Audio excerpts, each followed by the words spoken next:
Hello and welcome, hello and welcome, and hello and welcome to or back to Something Z. And in the time that Spider-Man has been around, there have been multiple stories and eras of the web slinger. And with over the ages, we got to see him grow up, go to college, die tragically in multitudes of ways, or get his body taken over, fighting aliens, and a whole bunch of other stories in the 60 plus years. And during that time, Spider-Man has been accused of murdering a criminal by the name of Joey Z, with the Daily Bugle putting a $5 million bounty on his head, with all of New York detesting Spider-Man. And at one point, a masked man by the name of Black Tarantula began to beat up Peter and he took his mask, making Peter have to run away. So as you do, he has an identity crisis and creates multiple superhero identities, which he used to stop crime when he couldn't be Spider-Man, with the idea to trick a bunch of people to think that there was just a bunch of new heroes on the rise, instead of just him rebranding, which he gave up as soon as the storyline was over, with the suits later being used by a group of people who were able to obtain the suits years later, with them being known as the Slingers. Okay, starting off with the bombastic Bagman, because although he's not a part of the list of identities that would later become the group known as the Slingers, I thought it was a good honorable mention, with Peter putting a bag over his face and taking off his shirt to get into this identity, with him having to use his alter ego in order to fight the villain known as the White Rabbit, with this iteration of the craft swinger originally being your average store clerk,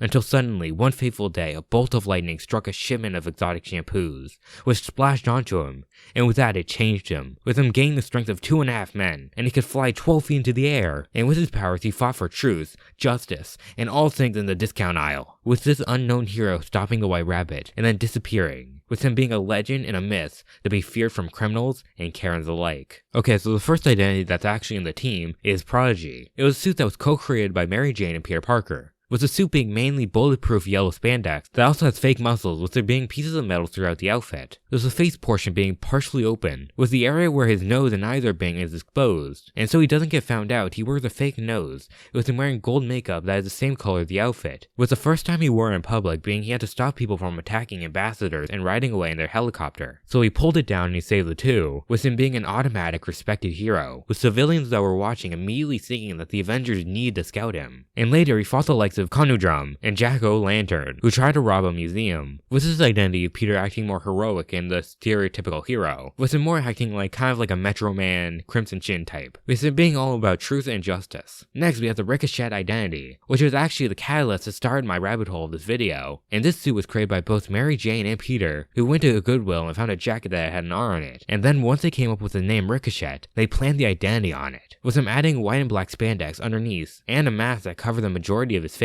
with his hair being revealed, and to make sure that no one would tie any connection to him or Spider-Man, he made his hair white. And while he was in the outfit, he wouldn't web sling to travel, but instead he would rely heavily on his agility and he would run in parkour through New York, with him using throwing discs that he made as weapons, with him having 4 on each sleeve, in which they would bounce around and they would hit his targets at high speeds. And as for the Ricochet alter ego, he took up the personality of the criminal for hire, and with the assistance of Delilah, a deadly assassin, the pair was able to take on the likes of Roughhouse, a big man with enhanced durability and super strength, and Bloodscream, a man with psychic abilities, with him being able to make someone bleed from the eyes with just his mind. Next we have the Hornet suit, in which Peter puts on a big bulky suit of armor, with the jetpack coming from the Prowler at the time known as Hobby Brown, which is controlled by cybernetic headgear that was only useful to people like Peter because Hobby said himself that it was too heavy for most people to actually handle, and using designs by Mary Jane, Peter created a metal suit that covers most of his body, with his head having only the mouth area clear, with him wearing visors and a helmet to conceal himself. And with the new suit came weaponry, with him having sedative stingers that shoot from his wrist, which was inspired by his clone and sometimes good, most of the time evil, brother Ben Reilly. And using this alter ego, he fought the Vulture, but during the confrontation, the Vulture caught onto the trick, and he shouted at the top of his lungs that Hornet was Spider-Man, which made so that using the Hornet suit became more risky, since the whole point was to use alter egos to fight crime because Spider-Man was being hunted. Also, cool fact, since the Hornet reminded so many people of the Yellow Jacket, he became very well known. And because of the interview, the Human Torch threatened Peter to not hurt Spider-Man, which I would say is a good deal to be told not to hurt yourself, unless you need help.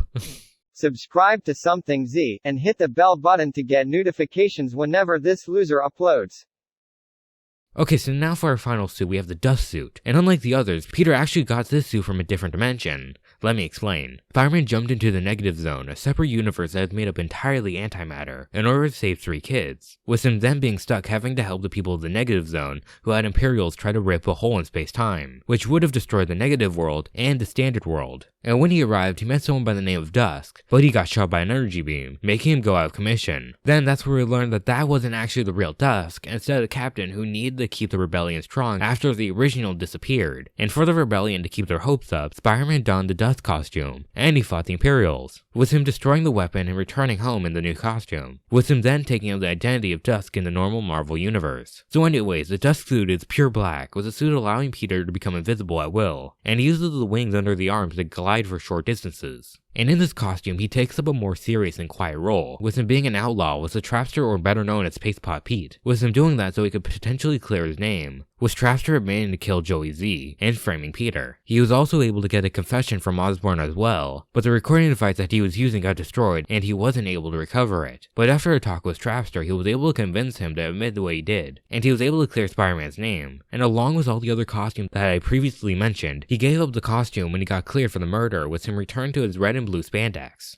Okay, now for the conclusion, which is the team that is actually made up of the different alter egos. With years after Spider-Man getting the costumes, an old hero by the name of Black Marvel, a man who was able to swim upstream faster than a salmon, and fought Nazis with the legs of Captain America, was able to obtain them, and he gave them to different individuals. With us starting with the leader Prodigy being given to Richard Gilmore, an ex-leader of a college wrestling team. Then for Ricochet, we have Johnson Gallo, a mutant who has the ability of super agility and danger sense that is very similar to Peter's Spire sense, whose mother was killed by people called the Nanny and the freaking Orphan Maker. No joke, that's his name. Then after getting to Empire State University, he was recruited as well. Then we have Cassie Commons, who took up the mantle of Dusk, and after one of their very first training sessions, she fell off a roof and died after trying to get to another roof. But she was reborn with her gaining new abilities, with the ability to manipulate shadows and be able to teleport herself and other people. And finally, we have Silius Burr, aka the Hornet, who's honestly just kinda there. And during their times together, they did things like stop rats, stopping people from dying in a motel, toxic waste dumping, dealing with Spider-Man after taking up his 4 suits, and fighting in Mephisto's domain to free Black Marvel's soul. And just like many other Marvel teams, they've come together and broken up for periods of time, with them going their separate ways, such as Ricochet joining the Loners, and Prodigy getting drunk and arrested on top of a building during the time of the Civil War, with him getting released later. And as for 2017, they are together, with the team staying the same members, but they have changed people, such as how the Hornet has changed identities multiple times. But that's basically the Slingers and all of the 4 different Spider-Man identities, and I hope you enjoyed this video, and I hope to see you next time on Something Z. I hope you enjoyed it. If you want to see more, click on the video to true left.